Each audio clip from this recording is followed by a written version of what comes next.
बिस्मिल्लाहिर्रहमानिर्रहीम अल्हम्दुलिल्लाहि रब्बिल आलमीन वस्सलातु वस्सलामु अला नबिय्यिल करीम व अला आलिहि व अस्हाबिहि अजमईन व मन तबिअहुम बि इहसान इला यौमिद्दीन। काबिल एहतराम सदर मोहतरम all India Muslim personal law board हज़रत मौलाना खालिद सैफुल्लाह रहमानी साहब दामत बरकातुहुम, all India Muslim personal law board के मुअज़्ज़ज़ अराकीन, हिंदुस्तानी पार्लियामेंट के मुअज़्ज़ज़ मेंबरान और हमारी क्रिश्चियन बिरादरी और दीगर तबक़ात के नुमाइंदगान और इसी के साथ साथ हज़रात उलमाए किराम और हाज़रीन मजलिस और मेरी काबिल एहतराम बहनें,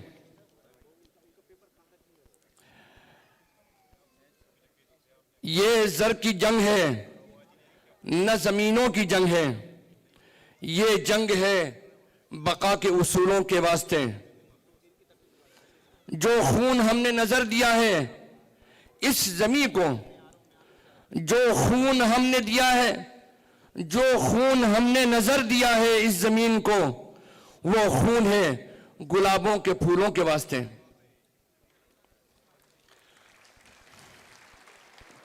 हजरात मोहतरम, इस मुल्क को हमने आजाद कराया, हमने अपने लहू से इस सरजमीन को सींचा है। आज हम पर ही इस मुल्क की सरजमीन को तंग किया जा रहा है। हमसे हमारी मस्जिदों, कब्रस्तानों का काला कानून बना दिया गया है। आज हम और आप जिस लड़ाई के लिए जमा हुए हैं, ये उसूलों की लड़ाई है।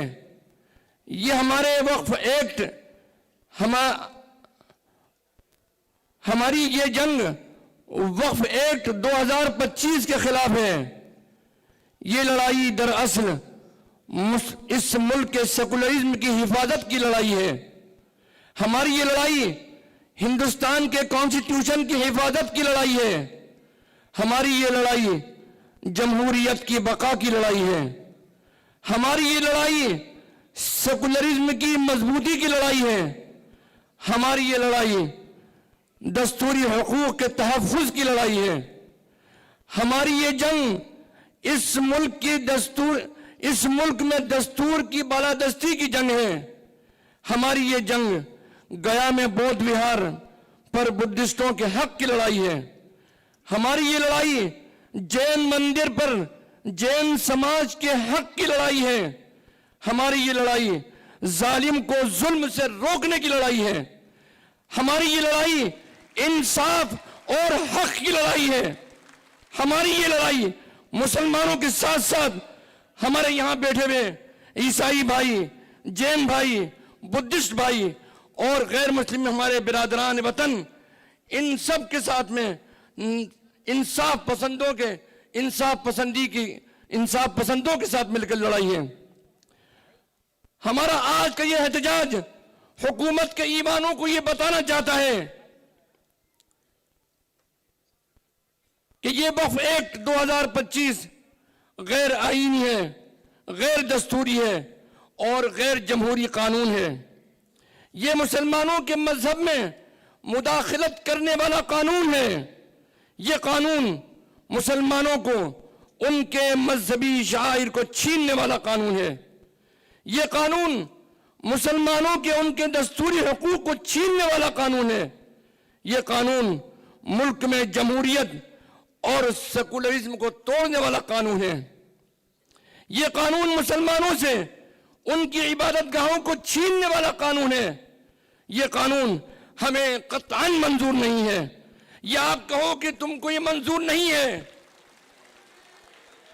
हमको वक्फ एक्ट 2025 मंजूर नहीं है। हमको ये वक्फ एक्ट 2025 हरगिज़ मंजूर नहीं है। ये कानून हमें कतई मंजूर नहीं है। हम सुप्रीम कोर्ट की अबूरी राहत पर, इंटरिम रिलीफ पर मुतमईन नहीं हैं। हमारा ये मुतालबा है कि ये कानून मुकम्मल तौर पर वापस लिया जाए। वक्फ तरमीमी बिल वापस लो, वापस लो। ये वक्फ तरमीमी बिल वापस लो, वापस लो। हजरात मोहतरम, मैं सिर्फ 3 बातें आपसे मुख्तसरन अर्ज करना चाहता हूं।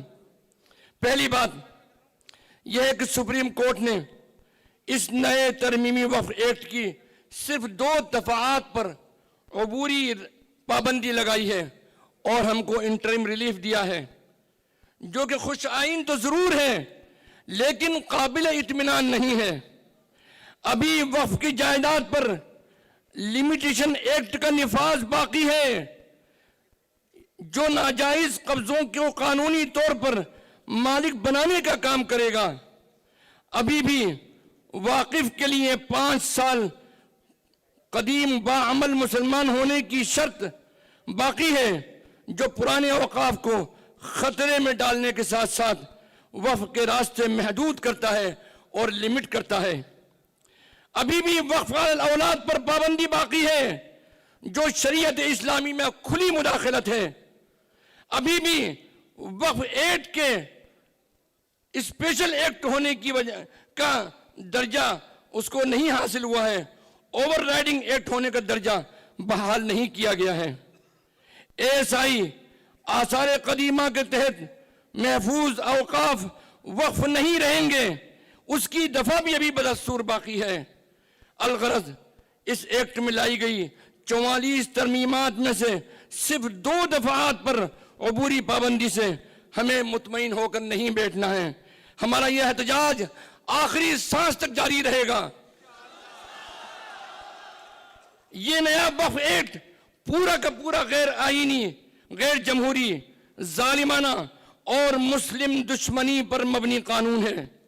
जब तक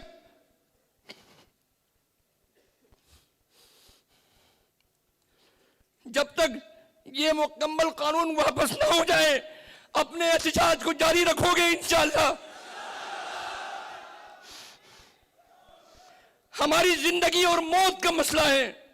हमारी जिंदगी और मौत जहां जाहिरी तौर पर हमारी सांस से ताल्लुक है, लेकिन हमारे ईमान की सलामती उससे बड़ी मौत है कि अगर हम ईमान से दूर हो जाएं, हमारी नस्लें ईमान को भूल जाएं, ईमान वाली न रहें, इससे बड़ी कोई मौत हमारी नहीं हो सकती है।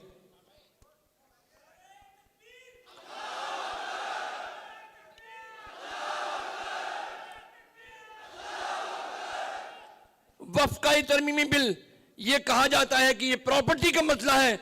नहीं, हुकूमत के गलियारों के जिम्मेदारों, ये मसला प्रॉपर्टी का नहीं है, ये हमारे दीन का मसला है, हमारे कल्चर का मसला है, हमारी तहजीब का मसला है, हमारे अकीदे का मसला है, हमारे ईमान का मसला है। आखिरी सांस तक हम इस जंग को जारी रखेंगे इंशाअल्लाह।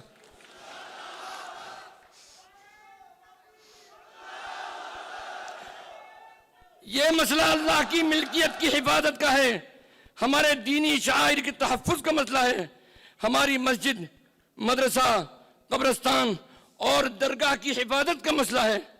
ये लड़ाई बहुत लंबी लड़ाई है, न हमें थकना है न मायूस होना है। वादा करो कि तुम तैयार हो इसके लिए। हम लड़ेंगे और इंशाअल्लाह जीतेंगे भी। दूसरी बात जो मुझे अर्ज करनी है वो ये है कि हमारी ये लड़ाई किसी धर्म और मजहब के खिलाफ नहीं है। हम हमारे हिंदू भाइयों यहाँ मौजूद हैं, उनकी मौजूदगी, उनको भी मुखातब करता हूँ, पूरे हिंदुस्तान की तमाम हिंदू बिरादरियाँ गैर मुस्लिम भाइयों से जो हमारे इस मुल्क के रहने वाले हैं, हमारे साथी हैं, हम उनसे ये कहना चाहते हैं कि आओ हम सब मिलकर जंग को लड़ेंगे इंशाअल्लाह और फतह हमको होगी।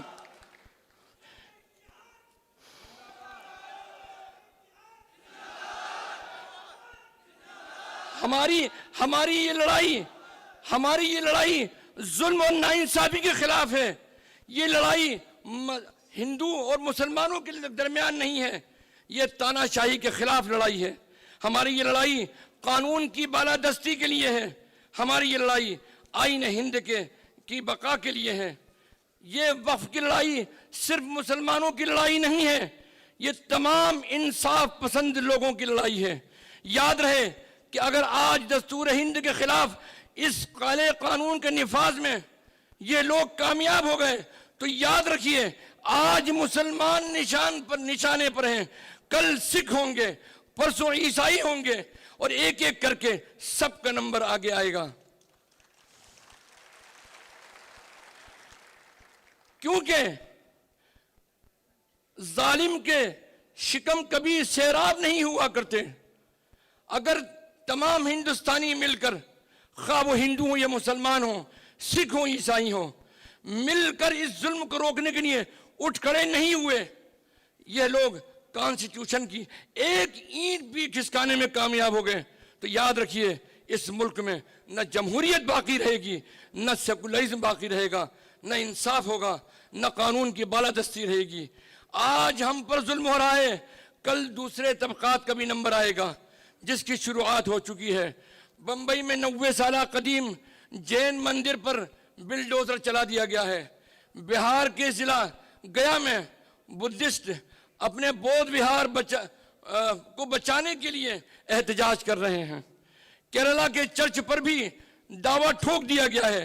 इसलिए मैं इस मुल्क के तमाम बाशिंदों से कहना चाहता हूं, मैं आज इज्जत पे हूं, मैं आज इज्जत पे अगर हूं तो खुशगुमान न हो, चिराग सबके बुझेंगे, हवा किसी की नहीं है। तीसरी और आखिरी बात जो मुझे अर्ज करनी है आप सब हज़रात के सामने, वो ये है कि इस हुकूमत ने वक्फ के खिलाफ झूठ का एक पहाड़ खड़ा कर रखा है। झूठ, छोटे से नेता से लेकर बड़े से बड़े नेता ने झूठ बोलने में एक दूसरे को पछाड़ने का मुकाबला कर रखा है। बेहयाई के साथ पार्लियामेंट में झूठ का सहारा लिया गया है। वक्फ के खिलाफ बहुत सारे झूठ और नैरेटिव खड़े किए गए।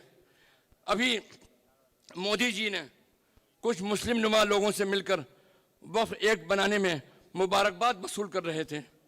बिहार के गवर्नर बोल रहे हैं कि इससे पसमानदा और गरीब मुसलमानों को फायदा होगा। हकीकत यह है कि इस वक्फ एक्ट की एक भी तरमीम ऐसी नहीं है जिससे किसी भी मुस्लिम को, खा वो किसी भी मसलक का हो, पसमानदा हो या गरीब हो, मर्द हो या औरत हो, किसी को फायदा पहुंचने वाला नहीं है। यह एक्ट मुकम्मल तौर पर वक्फ के तसव्वुर और वक्फ की इस्लामी स्कीम ही को ख़त्म करने वाला है। लिहाजा हम सब की जिम्मेदारी है कि हम मीडिया और सोशल मीडिया के जरिए उन प्रोपेगेंडों का जवाब दें और हर शहर और हर जिला में वक्फ कॉन्फ्रेंसें और राउंड टेबल मीटिंग करके लोगों को इसकी खामियां बतलाएं। मेरा अजीजों, बुजुर्गों और दोस्तों और हमारी बहनें, आखिरी बात हम ये बात कहना चाहते हैं कि हम सबको होशियार रहने की ज़रूरत है, क्योंकि हुकूमत हमारी सफ़ों से मीर जाफ़र और मीर सादिक खड़े करेगी और कर रही है। जो भी इस कानून का हिमायती हो वो मुस्लिम कौम का मीर जाफ़र और मीर सादिक है। अपनी सफ़ों में ऐसे लोगों को पहचान लीजिए अच्छी तरह, उनके बहकावे में हरगिज ना आए। नीतीश कुमार, चंद्रबाबू नायडू, चिराग पासवान, अजीत पवार, जेतन राम मांझी, जय चौधरी वगैरह ने खुलकर इस बिल की मुवाफिकत की है और इस बिल के पास होने में पार्लियामेंट में साथ दिया है। मुसलमानों की पीठ में इन लोगों ने छुरा घोंपा है।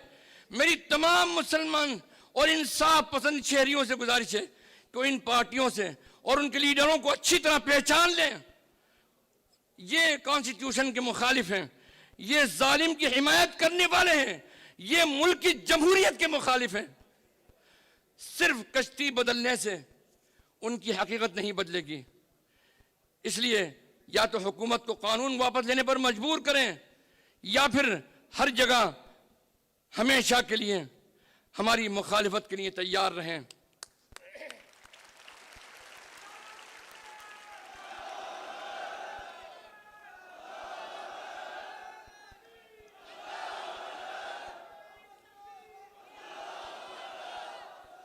जालिम को जो न रोके वो शामिल है जुल्म के अंदर, जालिम को जो न रोके वो शामिल है जुल्म में, कातिल को जो न टोके वो कातिल के साथ है।